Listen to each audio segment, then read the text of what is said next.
Hello everyone, welcome to Entech study. इस lecture में हम वर्क, पावर और एनर्जी के बारे में डिस्कस करेंगे, जो कि फिजिक्स का एक बहुत ही इम्पोर्टेंट चैप्टर है। चैप्टर नंबर 7 हम इसमें डिस्कस कर रहे हैं। बहुत ही महत्वपूर्ण है। इससे संबंधित जो कई क्वेश्चंस एग्जाम में पूछे जाते हैं, आप कोई भी पेपर उठा के देखें, उसमें कुछ ना कुछ क्वेश्चन इस चैप्टर से पूछा जाता है। तो एग्ज़ाम पॉइंट ऑफ व्यू से ये चैप्टर बहुत ही इंपॉर्टेंट बन जाता है। ठीक है, इससे न्यूमेरिकल भी पूछा जाता है और थ्योरेटिकल पोर्शन भी कवर किया जाता है। तो इस लेक्चर में हम थ्योरी कवर करेंगे, जो कि बहुत ही इंपॉर्टेंट होगा RRC group D, NTPC, DRDO, NTDO, TET, CTET या अन्य कोई एग्जाम जिसमें भी साइंस पूछा जाता है। ठीक है, तो हम चलिए स्टार्ट करते हैं। सबसे पहले देख लेते हैं कौन कौन सा टॉपिक हम कवर करने वाले हैं। ठीक है, तो हम सबसे पहले देखते हैं जो रेड कलर मार्क है। इस चैप्टर में हम ये सारे टॉपिक्स को कवर करने वाले हैं, जैसे work, energy, kinetic energy, potential energy, mass energy, some important type of energy, work energy theorem. ये सारे टॉपिक इस वाले लेक्चर में हम कवर करेंगे। इसके बाद जो लेक्चर आएगा उसमें रिमेनिंग टॉपिक कवर करेंगे, जैसे momentum, impulse, power, collision, number of unit, important point. तो इतने टॉपिक्स हम कवर करेंगे। इससे क्या होगा, आपका थ्योरेटिकल पोर्शन पूरा कवर हो जाएगा विथ फार्मूला। ठीक है, और न्यूमेरिकल के लिए हम एक सेपरेट लेक्चर तैयार करेंगे। ठीक है, तो चलिए हम आगे बढ़ते हैं। सबसे पहले देखते हैं टॉपिक्स के बारे में। जैसे सबसे पहला टॉपिक है हमारा वर्क। ठीक है, तो वर्क के बारे में मैंने यहाँ पे आपको सारा पॉइंटर दे दिया है। कोई भी क्वेश्चन पूछा जाएगा तो यहीं से होगा वो। ठीक है, तो सबसे पहले हम डेफिनेशन देख लेते हैं वर्क का क्या है, जो कि हमारे फिजिक्स में जिस तरह से डिफाइन किया गया है। बल लगाकर किसी वस्तु को विस्थापित करने की क्रिया को ही कार्य कहते हैं। ठीक है, अगर आप किसी भी पिंड पर फोर्स लगाते हैं, वो वस्तु अगर विस्थापित होती है तभी वर्क डन माना जाएगा कि कुछ कार्य हुआ है। अगर उस वस्तु में कोई विस्थापन नहीं होता है तो वर्क शून्य माना जाएगा। ठीक है, अकॉर्डिंग टू फिजिक्स। अब आगे हम बढ़ते हैं, देखते हैं कार्य बल और विस्थापन का अदिश गुणनफल है। यानी कि जो वर्क है हमारा, वो फोर्स और डिस्प्लेसमेंट का डॉट प्रोडक्ट होता है। यानी कि W=F vector dot S vector. ठीक है, तो इसे हम जब करते हैं तो हमारे पास फार्मूला क्या आ जाता है, वर्क=FS cos थीटा।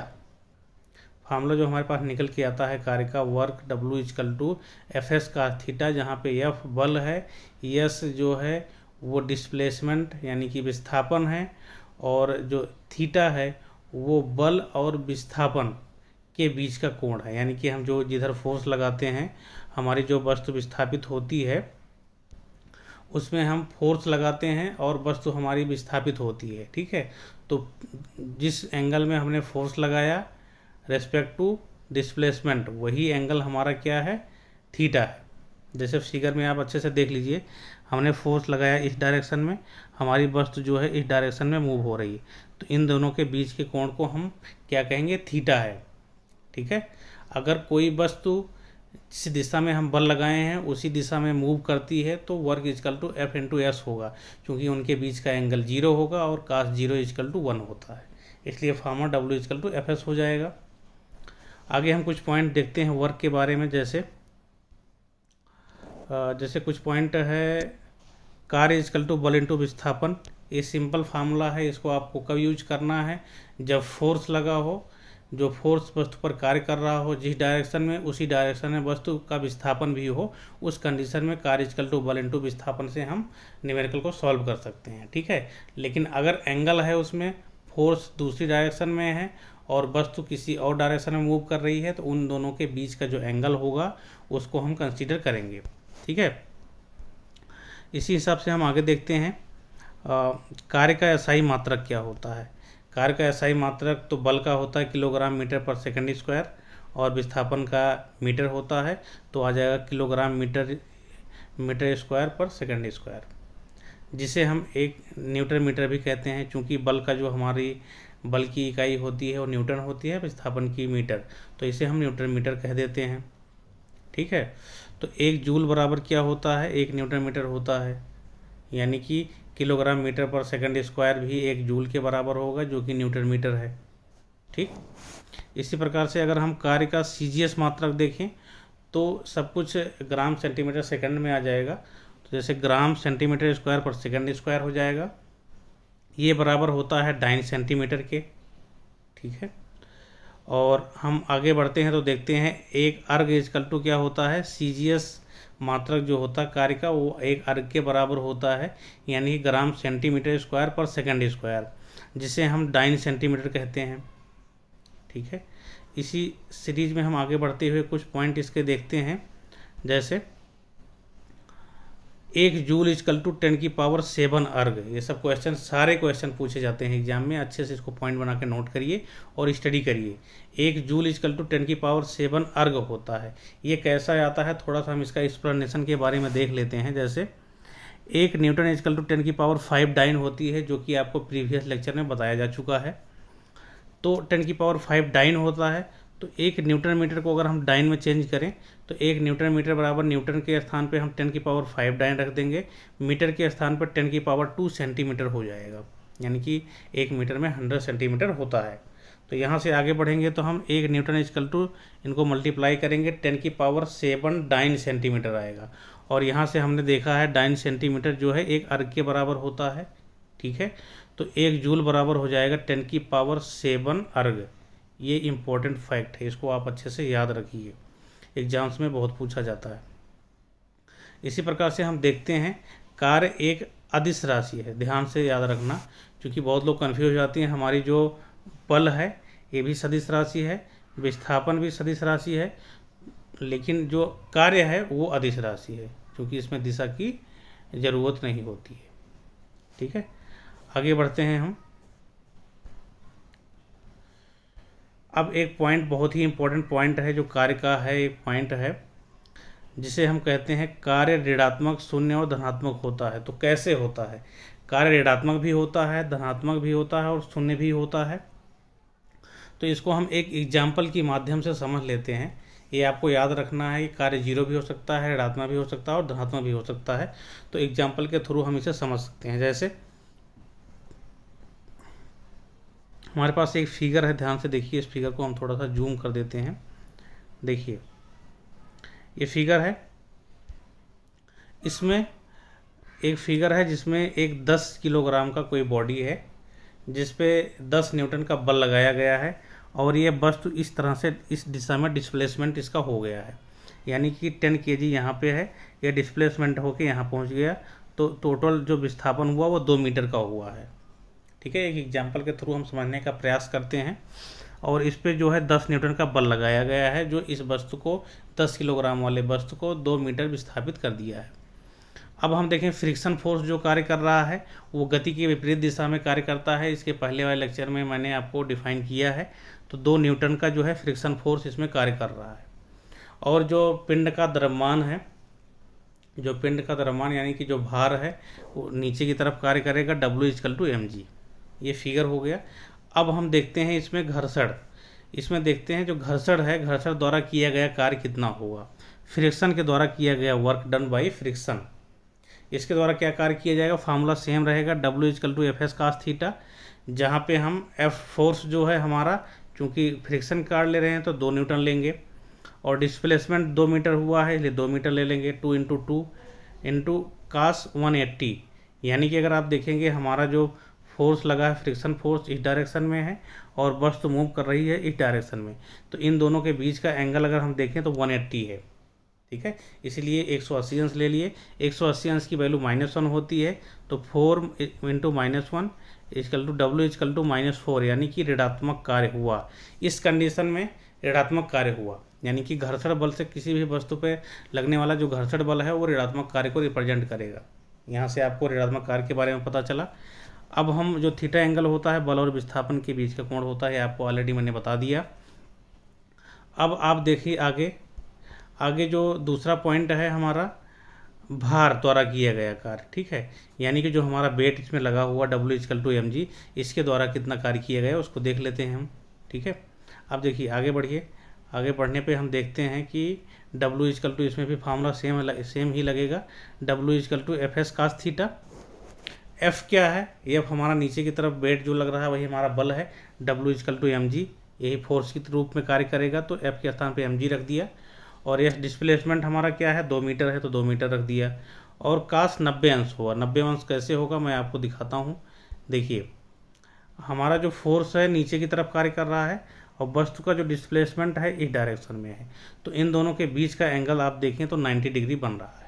इसलिए हम यहाँ पे क्या किए हैं, यहाँ पे हमने 90 अंश का एंगल ले लिया है। ठीक है, तो आगे देखते हैं। तो यहाँ पे हमारा कास 90 अंश की वैल्यू जैसे हमें पता है 0 होता है, तो यहाँ पे हमारा W=0 आ गया, यानी कि जो भार द्वारा किया गया कार्य है 0 है। ठीक है, तो ये दूसरा कंसेप्ट आपको समझ में आया।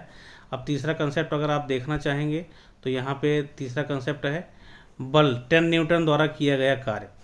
10 न्यूटन जो है उसके द्वारा किया गया क्या है कार्य, तो यहाँ पे W=Fs cos थीटा यूज होगा।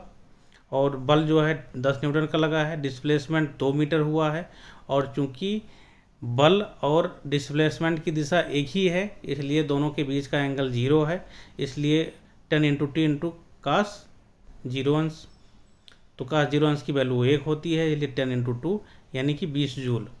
तो इस कंडीशन में आप देख रहे हैं कि धनात्मक कार्य आपको मिल रहा है। तो आपको ऋणात्मक, 0 और धनात्मक कैसे कार्य होता है ये आपको इस एग्जाम्पल के माध्यम से समझ आ गया होगा। अब हम आगे बढ़ते हैं। ठीक है, अब देखते हैं वर्क ऊर्जा प्रमेय, एक वर्क एनर्जी थ्योरम है जो कि बहुत ही इम्पोर्टेंट है। इससे न्यूमेरिकल आपको करने में बहुत हेल्प मिलेगा। इस पर न्यूमेरिकल कई बार पूछा गया है, टेक्नीशियन, RRB, NTPC और जो ग्रुप डी का होता है उसमें भी, और जो स्पेशल इसमें पूछा जाता है रेलवे में उसमें भी होता है। स्पेशली आपको अगर जिसमें फिजिक्स पूछ लिया गया उसमें भी तो काफ़ी क्वेश्चन आते हैं इस पे बेस, तो इसको आप अच्छे से देखिए और समझने का प्रयास कीजिए। देखिए कार्य ऊर्जा प्रमेय यानी कि वर्क एनर्जी थ्योरम, इसमें क्या होता है, वस्तु द्वारा किया गया कार्य वस्तु की गतिज ऊर्जा में परिवर्तन के बराबर होता है, इसे ही कार्य ऊर्जा प्रमेय कहते हैं। यानी कि कोई वस्तु अगर मान लो किसी वेलोसिटी से ट्रेवल कर रही है, फिर उसका वेलोसिटी जो है बढ़ जाती है, तो जो किया गया कार्य है, मतलब उसकी वेलोसिटी बढ़ाने में जो कार्य किया जा रहा है वो काइनेटिक एनर्जी के डिफरेंस के बराबर होगा। यानी कि स्टार्टिंग में कुछ काइनेटिक एनर्जी होगी चूँकि वेलोसिटी कम थी, और वेलोसिटी बढ़ गई तो काइनेटिक एनर्जी चेंज हो जाएगा, यानी दोनों एनर्जी का जो हमारा डिफरेंस आएगा वो हमारा कार्य के रूप में चेंज हो जाएगा। ठीक है, वर्क वही वर्क होगा। तो एक एग्जांपल पहले फार्मूला देख लेते हैं, W=KE, यानी कि वर्क W=Δ KE, तो हाफ mv², अगर फाइनल वेलोसिटी v है तो हाफ mv² हो जाएगा काइनेटिक एनर्जी लास्ट का, और प्रारंभिक का हो जाएगा हाफ mu²। तो दोनों का डिफरेंस जो होगा हमारा कार्य के बराबर होगा, यानी कि W=Δ KE, काइनेटिक एनर्जी के परिवर्तन के बराबर कार्य होगा। अब इसमें हम देख लेते हैं कि एक एग्जांपल के थ्रू समझ लेते हैं तो थोड़ा सा आसान होगा। जैसे मान लो एक एग्जांपल मैं आपको यहाँ पे दिया हूँ, एक 2 किलोग्राम की एक कोई वस्तु है जो कि 10 मीटर/सेकंड² की वेलोसिटी से गतिमान है, फिर इसके वेलोसिटी को बढ़ा दिया जाता है 20 मीटर/सेकंड कर दिया जाता है। तो अब यहाँ पे किया गया कार्य कितना होगा, ये ऐसा क्वेश्चन आपको न्यूमेरिकल पूछा जाता है। तो यहाँ पे हम एक सिंपल सा एग्जाम्पल लिए हैं ताकि आपको ये थ्योरम समझ में आ जाए। अब KE=हाफ mv² होता है, तो पहले स्टार्टिंग के कंडीशन में, फर्स्ट कंडीशन में हम देख लेते हैं, जो हाफ × 2 × 10 × 10 हो जाएगा, क्योंकि यहाँ पे हमारा जो वेलोसिटी है वो 10 मीटर/सेकंड² है। तो इस कंडीशन में हो जाएगा 1/2 × 2 × 10 × 10 हो जाएगा, तो 2 से 2 कट जाएगा, हमारे पास बचेगा 100 जूल, यानी कि इनिशियल जो हमारा काइनेटिक एनर्जी है वो 100 जूल है। अब फाइनल में यहाँ पे हम देख लेते हैं, फाइनल में KE=हाफ mv² होता है, यहाँ पे हाफ 2 × 20 × 20, चूँकि हमारा वेलोसिटी क्या हो गया है 20 मीटर/सेकंड², 20 मीटर/सेकंड, यहाँ से ये दोनों कैंसिल आउट हो जाएंगे तो हमारा 400 जूल आ गया। अब यहाँ पे हम देखेंगे कि हमारा जो वर्क है वो कैसे हुआ है। देखिए हमारा जो वर्क अगर हम देखें इन दोनों का डिफरेंस, तो इनिशियल में हमारा क्या था 100 था, और बाद में जो क्या हो गया 400 जूल हो गया। इन दोनों का डिफरेंस कितना आएगा? 300। इन दोनों का डिफरेंस 300 आएगा, यानी कि हमारा जो किया गया कार्य है वो 300 जूल है। ये आंसर हो जाएगा। यानी कि आपको इनिशियल काइनेटिक एनर्जी और फाइनल काइनेटिक एनर्जी निकाल करके उनका डिफरेंस करना है, उसी के बराबर हमारा कार्य होगा। ठीक है, तो अब हम आगे बढ़ते हैं, कुछ और कंसेप्ट समझते हैं। जैसे एग्जाम में कई बार पूछा जाता है, ये सारे एग्जाम्पल को मैंने उठा करके आपको समझाने का प्रयास किया है। जितने भी क्वेश्चन पूछे जाते हैं एग्जाम में कि कार्य शून्य होगा, कब होगा, तो एग्जाम्पल को डिफाइन कर दिया मैं। इस एग्जाम्पल के अलावा और कोई एग्जाम्पल एग्जाम में नहीं आता है, और जो भी आएगा तो वो किस कंडीशन में बेस होगा कि जो हमारा फोर्स लगेगा और जो डिस्प्लेसमेंट होगा उनके बीच का एंगल जो है 90 होगा, उस कंडीशन में वो 0 होगा। बाकी यही एग्जाम्पल सीधे सीधे आपके एग्जाम में पूछा जाता है। तो चलिए 1 बाई 1 एग्जाम्पल हम इसको डिस्कस कर लेते हैं। सबसे पहले देखते हैं कार्य शून्य होने वाले प्रश्न जो एग्जाम में पूछे जाते हैं। अगर किसी दीवार पर धक्का लगाते हैं, ठीक है, तो किया गया कार्य शून्य होता है, क्योंकि विस्थापन क्या होता है? 0 होता है। अगर किसी दीवार पे आप फोर्स लगा रहे हैं तो किया गया कार्य शून्य होता है। क्यों? क्योंकि विस्थापन शून्य होता है। W बराबर एफ एस cos थीटा होता है। S की वैल्यू 0, तो W = 0 हो जाएगा। इसी प्रकार से हम अगला देखते हैं। अगर कोई व्यक्ति 10 किलोग्राम का बोझा लेकर कई वर्षों तक खड़ा रहता है, तो किया गया कार्य शून्य होता है, क्योंकि विस्थापन शून्य होता है। ठीक है, W = F S cos theta होता है। S की वैल्यू 0, तो W0। इस कंडीशन में भी हमारा क्या हो जाएगा? किया गया कार्य शून्य होता है। अगला तीसरा वाला क्वेश्चन, अगर कोई कुली 100 किलोग्राम का बोझा लेकर मीलों दूर भी चलता है, तो किए गए कार्य का मान शून्य होता है, क्योंकि बल और विस्थापन के बीच का कोण 90 डिग्री होता है। यानी कोई अगर कुली है, एग्जाम्पल आप देखिए, इस तरह से कोई कुली खड़ा है, अपने ऊपर बोझा लिया हुआ है और लेकर के ये चल रहा है, ठीक है, और 100 किलोग्राम का बोझा लेकर के कई मीलों दूर चल रहा है, ठीक है, तो क्या होगा? बल हमारा जो कार्य करेगा, जो चूंकि बोझा है 100 किलोग्राम का, तो इसका जो हमारा भार कार्य करेगा ऊर्ध्वाधर नीचे की तरफ कार्य करेगा, ऐसे इस डायरेक्शन में, और ये मूव कर रहा है इस डायरेक्शन में, ठीक है। तो इन दोनों के बीच का एंगल कितना है? 90 है। इस वजह से किया गया कार्य 0 हो जाता है, ठीक है। नेक्स्ट क्वेश्चन देखिए, अगर कोई व्यक्ति सीढ़ी पर चढ़ा और चढ़कर उतर गया, तो किए गए कार्य का मान शून्य हुआ, क्योंकि विस्थापन शून्य हो गया। तो विस्थापन, आपको विस्थापन का डेफिनेशन पता है। किसी भी वस्तु की प्रारंभिक स्थिति और अंतिम स्थिति के बीच की सीधी दूरी को हम विस्थापन कहते हैं। क्योंकि उसने जहाँ से चलना शुरू किया, वहाँ सीढ़ी पर चढ़ के फिर उसी पॉइंट पे आ गया, यानी कि प्रारंभिक स्थिति और अंतिम स्थिति सेम है। सेम होने के कंडीशन में क्या होगा? वहाँ उनके बीच की दूरी कुछ नहीं होगी, यानी कि दूरी 0 होगी, तो विस्थापन क्या हो जाएगा? 0 हो जाएगा।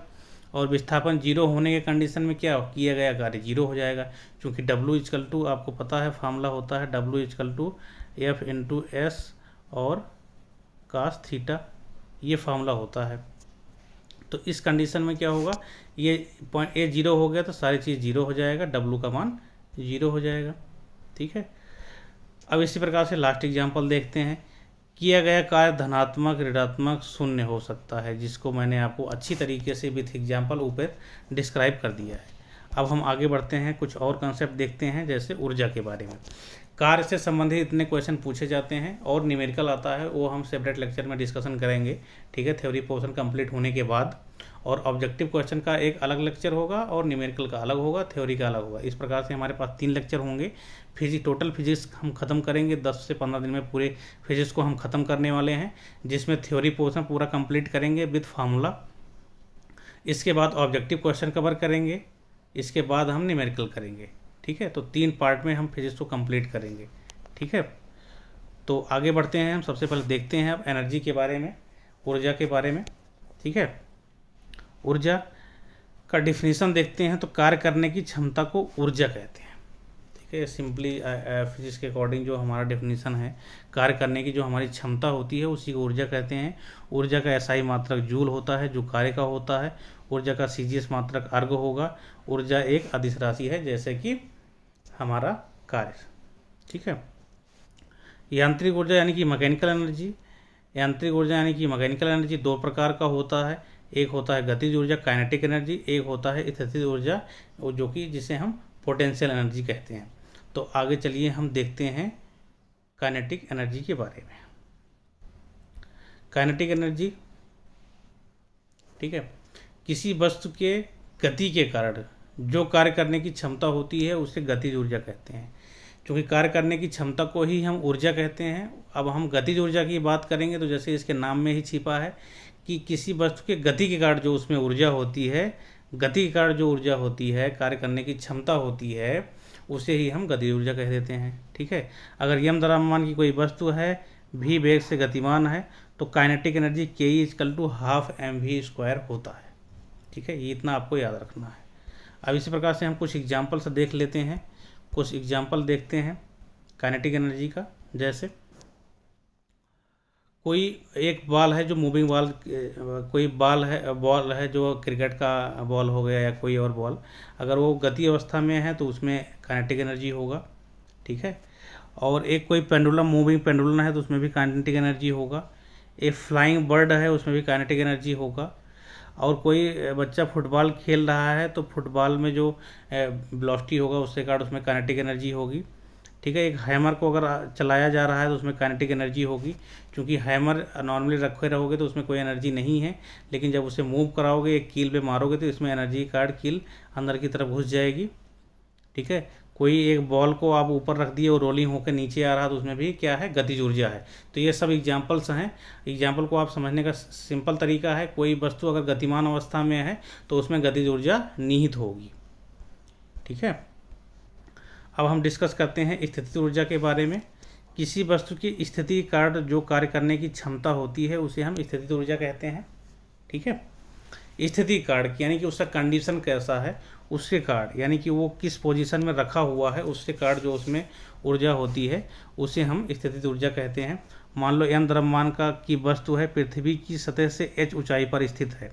ठीक है, तो उसमें जो स्थितिज ऊर्जा यानी कि पोटेंशियल एनर्जी होगा P = mgh होगा, यानी कि वो पृथ्वी से h ऊंचाई पर रखा है, जहाँ पे m जो है वस्तु का द्रव्यमान है, h जो है h ऊंचाई पर रखी हुई है वस्तु, और g है गुरुत्वीय त्वरण।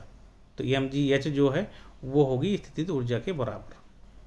ठीक है, अब आगे हम इसके कुछ एग्जाम्पल्स को समझ लेते हैं। एग्जाम्पल बहुत महत्वपूर्ण होता है, एग्जाम में आता है। तो जैसे तना हुआ धनुष या स्प्रिंग, कोई स्प्रिंग जो है वो, कोई धनुष है वो तना हुआ कंडीशन में रखा है, तो उसमें स्थिति कार्ड उसके जो है उसमें स्थितिज ऊर्जा निहित है। ठीक है, छत में लटका हुआ पंखा, जो पंखा छत में लटका हुआ है उसमें भी एक प्रकार का ऊर्जा है। अगर छत से किसी तरह से फैन नीचे गिरता है, अगर कोई नीचे है तो उसको चोट लग जाएगी, क्योंकि उसमें एक प्रकार की ऊर्जा निहित है। तना हुआ गुलेल, कोई गुलेल तना हुआ है तो उसमें भी स्थितिज ऊर्जा निहित है। चाबी वाली गाड़ी में भी है। बांध में भंडारित पानी, यानी कोई बांध में उसमें पानी जो है इकट्ठा है। ठीक है, तो वो भी एक तरह का स्थितिज ऊर्जा है, क्योंकि बांध टूटने के बाद उसमें एनर्जी होगी काफ़ी, जो कि तोड़ फोड़ करेगा काफ़ी। आकार में बदलाव के कारण, किसी भी वस्तु के आकार में चेंज कर देते हो तो उसमें स्थितिज ऊर्जा आ जाती है। तो स्थिति के कारण जो कार्य करने की क्षमता होती है किसी वस्तु में, उसी को हम स्थितिज ऊर्जा कहते हैं।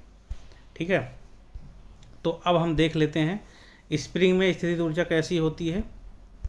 ठीक है, इस पर भी न्यूमेरिकल आता है। तो देखिए स्प्रिंग में स्थितिज ऊर्जा, जैसे स्प्रिंग को आप खींच के रखे हैं तो उसमें उसकी स्थिति कार्ड एक ऊर्जा है। ठीक है, तो अगर हम मान लेते हैं स्प्रिंग की लंबाई में परिवर्तन x है, अगर उसको हम खींच के रोके हैं तो, और जो स्प्रिंग नियतांक है k है, तो अगर नॉर्मल कंडीशन में जो है स्ट्रेच नहीं किए हैं तो यहाँ पे हमारा पोटेंशियल एनर्जी 0 है, लेकिन स्ट्रेच किए हैं इसको x डिस्टेंस तक स्ट्रेच किए हैं तो वहाँ पे हम रखे हैं। तो इस कंडीशन में जो हमारी पोटेंशियल एनर्जी होगी P = ½ kx²। बहुत ही इंपॉर्टेंट है, इसको आप याद रखना, इस पर संबंधित न्यूमेरिकल पूछा जाता है कभी कभी एग्जाम्स में। ठीक है, तो आगे बढ़ते हैं हम। यांत्रिक ऊर्जा के कुछ उदाहरण देख लेते हैं। यांत्रिक ऊर्जा यानी कि जिसमें पोटेंशियल एनर्जी और काइनेटिक एनर्जी दोनों साथ साथ निहित रहती हैं, ऐसी ऊर्जा को हम क्या कहते हैं, यांत्रिक ऊर्जा कहते हैं। ठीक है, उसके कुछ एग्जाम्पल देखते हैं। जैसे छत पर दौड़ता हुआ लड़का, देखो छत पे है, चूँकि हाइट पे है तो हमारा यहाँ पोटेंशियल एनर्जी भी उसके पास है mgh, h हाइट पे है, m द्रव्यमान है, g गुरुत्वीय त्वरण है। ठीक है, और वो रनिंग कर रहा तो उसमें उसके अंदर वेलोसिटी है, वेग है, उससे कारण उसमें काइनेटिक एनर्जी उत्पन्न होगी, यानी के E equal to half M V square. तो दोनों एनर्जी एक साथ उत्पन्न हो रही हैं इसमें, तो ये यांत्रिक ऊर्जा का एक उदाहरण है। चलता हुआ पंखा जो है, सीलिंग फैन जो है, फैन से लटका हुआ है तो हाइट पे है, तो उसमें स्थितिज ऊर्जा है, और चल रहा है इसलिए गतिज ऊर्जा है। उड़ता हुआ हेलीकॉप्टर, सेम कंसेप्ट पे। लुढ़कती हुई वस्तु, तो एग्जाम्पल है यांत्रिक ऊर्जा की, ठीक है। अब हम देख लेते हैं मास एनर्जी, ठीक है। मास एनर्जी के बारे में देखते हैं, द्रव्यमान ऊर्जा क्या होता है, ठीक है। प्रत्येक द्रव में उसके द्रव्यमान के कारण, चूंकि प्रत्येक द्रव में उसके द्रव्यमान के कारण ऊर्जा संचित रहती है, जिसे हम द्रव्यमान ऊर्जा कहते हैं, ठीक है। कोई भी बॉडी है उसके अंदर द्रव्यमान है तो उसके अंदर एक प्रकार की ऊर्जा होती है जिसे हम द्रव्यमान ऊर्जा कहते हैं। इसको E equal to M C square, जहाँ ई एनर्जी है, एम द्रव्यमान है वस्तु का, और सी जो है प्रकाश का वेग है। तो E equal to M C square formula है जो कि आइंस्टीन ने इसे दिया था। ई पदार्थ में निहित ऊर्जा, एम पदार्थ का द्रव्यमान, सी प्रकाश का वेग जो कि 3 × 10⁸ मीटर पर सेकंड होता है। ये फार्मूला आइंस्टीन का प्रसिद्ध फार्मूला है, E equal to M C square, जिसे हम सापेक्षिकता का सिद्धांत अथवा आपेक्षिकता का सिद्धांत अथवा थ्योरी ऑफ रिलेटिविटी भी कहा जाता है। ये डायरेक्टली एग्जाम में सेम ऑब्जेक्टिव क्वेश्चन पूछा जाता है, ठीक है। तो इस पे आपको न्यूमेरिकल भी पूछा जा सकता है फार्मूले पे, और जो भी ऑब्जेक्टिव क्वेश्चन मिलता है ये इसी में से पूछा जाता है, ठीक है। जैसे इन्होंने डिफाइन किया था, बताया था कि सूर्य जो है हमारा, उसका भी एक द्रव्यमान है और वो लगातार ऊर्जा जो है दे रहा है। तो इस थ्योरी के अकॉर्डिंग, द्रव्यमान ऊर्जा थ्योरी के अकॉर्डिंग, उसमें उसका जो है द्रव्यमान धीरे धीरे घटता जा रहा है, ठीक है। तो आगे हम डिस्कस करते हैं यांत्रिक ऊर्जा संरक्षण का सिद्धांत, ठीक है। इसके बारे में थोड़ा सा देखते हैं, बहुत ही इंपॉर्टेंट, इस पर न्यूमेरिकल बहुत अच्छे से बनता है। कंजर्वेशन ऑफ मैकेनिकल एनर्जी, जैसे कि आपको ऊपर बता चुके हैं हम कि जो हमारे पास मैकेनिकल एनर्जी होती है, यानी कि यांत्रिक ऊर्जा होती है, वो पोटेंशियल एनर्जी और काइनेटिक एनर्जी का सम होता है। Total energy equal to potential energy plus kinetic energy, और वो कांस्टेंट होता है। यानी कि पोटेंशियल एनर्जी अगर कम होती है तो उसी रेस्पेक्ट में हमारा काइनेटिक एनर्जी बढ़ती है, और काइनेटिक एनर्जी अगर कम होती है तो उसी रेस्पेक्ट में हमारी पोटेंशियल एनर्जी बढ़ती है। यानी कि किसी भी पॉइंट पर अगर आप किसी भी वस्तु को ऊपर से गिराते हैं तो हर एक पॉइंट पे टोटल एनर्जी जो है बराबर होगा, यानी कि कांस्टेंट होगा। एक एग्जांपल के थ्रू इसको हम अच्छी तरीके से समझेंगे और क्या फार्मूला इसमें जनरेट होता है उसको भी देखेंगे। जैसे एक एग्जांपल मैंने आपको दिया है, इसमें देखिए, इसमें जो है वस्तु है एक, जो है वो पृथ्वी तल से h ऊंचाई पर रखी गई है, जिसमें 3 पॉइंट हम ऑब्जर्व कर रहे हैं, पॉइंट A, B और C और D। 4 पॉइंट को हम स्टडी कर रहे हैं, कैसे कैसे इसमें चेंजिंग हो रहा है उसको देखने का प्रयास कर रहे हैं, और वेलोसिटी क्या होगी नीचे आने पर उसका हम फार्मूला जनरेट करेंगे। यहाँ से देखिए, A पॉइंट पे P इक्वल टू mgh, यानी कि जो हमारा A पॉइंट है वहाँ पे वस्तु का द्रव्यमान m है और h हाइट पे रखा है, यानी कि वहाँ पे पोटेंशियल एनर्जी उसके अंदर होगा जो कि mgh है। लेकिन वो वस्तु मूव नहीं कर रही है, इसलिए क्या होगा, काइनेटिक एनर्जी 0 होगा। और इस पॉइंट पे टोटल एनर्जी देखें तो mgh प्लस 0, यानी कि T इक्वल टू आएगा mgh, ठीक है। T की वैल्यू यहाँ पे हुई, टोटल एनर्जी की वैल्यू A पॉइंट पे mgh है। सिमिलर हम नीचे आते हैं, B पॉइंट पे देखते हैं, तो चूंकि हाइट हमारा कम होता जा रहा है, ठीक है, A पॉइंट पे h ऊंचाई थी, अब B पॉइंट पे h ऊंचाई से कम हो जाएगा, h हाइट से कम हो जाएगी वैल्यू, तो यहाँ पे हमारी पोटेंशियल एनर्जी क्या होगी, डिक्रीज होगी। लेकिन वेलोसिटी अब इस वस्तु के अंदर आ गया है, चूंकि हम वस्तु को ऊपर से छोड़ दिए हैं नीचे की तरफ, तो काइनेटिक एनर्जी जो है बढ़ेगी। काइनेटिक एनर्जी 0 थी, 0 से बढ़ गई, और हमारी जो पोटेंशियल एनर्जी mgh थी, mgh से घट गई। यानी कि यहाँ जिस तरह से mgh घटा है उसी रेस्पेक्ट में काइनेटिक एनर्जी बढ़ गई है, यानी कि यहाँ भी टोटल एनर्जी जो होगा वो A पॉइंट पे जितना टोटल एनर्जी होगा उसके बराबर होगा, ठीक है। सिमिलर हमारा C पॉइंट पे होगा, और हमारा D पॉइंट पे देख लेते हैं। पोटेंशियल एनर्जी, चूँकि D पॉइंट पे हमारा हाइट 0 हो गया, इसलिए पोटेंशियल एनर्जी 0 हो जाएगा, यानी कि स्थितिज ऊर्जा 0 हो जाएगी, और के यानी कि काइनेटिक एनर्जी जो हमारी गतिज ऊर्जा है वो हाफ mv² हो जा रही है। और जो हमारा पी होगा, चूंकि पी क्या है, सॉरी यहाँ पे पी नहीं होगा, यहाँ पे टी होगा, टोटल एनर्जी जो होगा हमारा पी और के का ऐड होगा, जो कि हाफ mv² आ जाएगा। ठीक है, तो आप फिगर को अच्छी तरीके से समझ गए हैं। अब थोड़ा सा हम फार्मूला देखते हैं क्या निकल के आता है, जो हमारे न्यूमेरिकल वाले पोर्शन के लिए इंपॉर्टेंट होगा। ये आपको पता है, total energy equal to potential energy plus kinetic energy equal to constant. ठीक है, अब टोटल एनर्जी जो ए पे होगा, टोटल एनर्जी बी पे, टोटल एनर्जी सी पे, टोटल एनर्जी डी पे, सभी इक्वल होंगे। तो इस तरह से हम देखते हैं टोटल एनर्जी ए पर और टोटल एनर्जी डी पर, ये दोनों जो हैं आपस में बराबर होंगे। ठीक है, तो mgh is equal to half mv² हो जाएगा। ठीक है, ये दोनों कैसे बराबर होंगे, क्योंकि यांत्रिक ऊर्जा के संरक्षण का सिद्धांत ही यही है। ठीक है, कोई भी वस्तु को ऊपर से नीचे की तरफ गिराते हैं तो हर एक पॉइंट पे यांत्रिक ऊर्जा बराबर होगी। तो इसको हम सॉल्व करेंगे, v इजकल टू √2gh आएगा। इस पे संबंधित न्यूमेरिकल पूछा जाता है कि वो कोई वस्तु इतनी हाइट पर रखी गई है, उसको नीचे की तरफ इतने वेलोसिटी से गिराया जाता है, तो जो हमारा नीचे जो है जस्ट पृथ्वी से मतलब टच होने से जस्ट पहले उसका वेलोसिटी कितना होगा, तो इस फार्मूले से आप इसको फाइंड आउट कर सकते हैं। ठीक है, तो ये यांत्रिक ऊर्जा के संरक्षण का सिद्धांत है, बहुत ही इंपॉर्टेंट है, इसको अच्छे से स्टडी कर लेना। अगर समझ ना आए तो आप कमेंट जरूर करना। अब हम आगे बढ़ते हैं, देखते हैं लास्ट ऊर्जा संरक्षण का सिद्धांत। ठीक है, ये हमारा लास्ट टॉपिक होगा, ऊर्जा संरक्षण का सिद्धांत।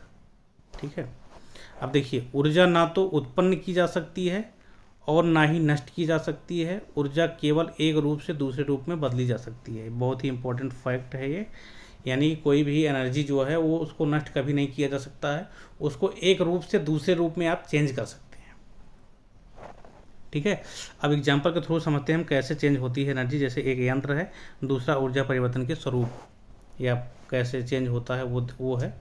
ठीक है, तो देखिए इसमें जैसे विद्युत सेल हमारा क्या करता है, रासायनिक ऊर्जा को विद्युत ऊर्जा में बदलता है, यानी कि रासायनिक ऊर्जा को नष्ट नहीं करता है, रासायनिक ऊर्जा को वो विद्युत ऊर्जा में बदल देता है, जो हमारा विद्युत सेल होता है।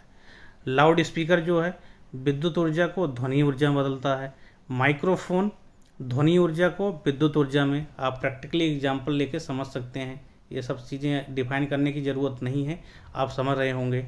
जो हमारा टरबाइन है, डायनेमो है या विद्युत जनरेटर है, वो यांत्रिक ऊर्जा को विद्युत ऊर्जा में कन्वर्ट करता है। जैसे आप देखे होंगे जनरेटर क्या है, उसको हम मैकेनिकल चलाते हैं। ठीक है, उसको चलाते हैं तो हमारा मैकेनिकल एनर्जी के थ्रू विद्युत ऊर्जा यानी कि इलेक्ट्रिसिटी उत्पन्न होती है उसमें। इस तरह से मोटर या विद्युत मोटर देखें तो विद्युत मोटर जो है यांत्रिक ऊर्जा में बदलता है, यानी कि हम इलेक्ट्रिसिटी लेते हैं, कोई मोटर को चलाते हैं तो चलने लगता है, तो उसे हम क्या कहते हैं, यांत्रिक ऊर्जा कहते हैं। ठीक है, और विद्युत बल्ब जो है, विद्युत बल्ब क्या करता है, विद्युत ऊर्जा को प्रकाश एवं ऊष्मा ऊर्जा में कन्वर्ट करता है। ठीक है, फोटो इलेक्ट्रिक सेल प्रकाश ऊर्जा को विद्युत ऊर्जा में बदलता है। तो यहाँ से सीधे एग्जाम्पल पूछा जाता है, तो ये सब अच्छे से आप नोट बना के याद कर लीजिए। जो वाद्य यंत्र है यांत्रिक ऊर्जा को ध्वनि ऊर्जा में बदलता है। बारिश जो है स्थितिज ऊर्जा को गतिज ऊर्जा में बदलता है। तो इतने इंपॉर्टेंट जो हैं एग्जाम्पल्स एग्जाम में बनते हैं, तो इसे आप अच्छे से स्टडी करिए। जब किसी गेंद को ऊपर से नीचे से ऊपर फेंकते हैं या ऊपर से नीचे गिराते हैं तो गतिज ऊर्जा में कमी या वृद्धि और क्रमशः स्थितिज ऊर्जा में वृद्धि या कमी होता है। सिमिलर जो कंसेप्ट मैंने आपको बताया ऊपर, ठीक है, यांत्रिक ऊर्जा का संरक्षण का नियम, वही नियम यहाँ पे डिफाइन हुआ है। तो ये आप अच्छे से इसको स्टडी करिए। तो ये लास्ट पॉइंट था इस लेक्चर का। ठीक है, तो इसी तरह से लेक्चर समाप्त होता है।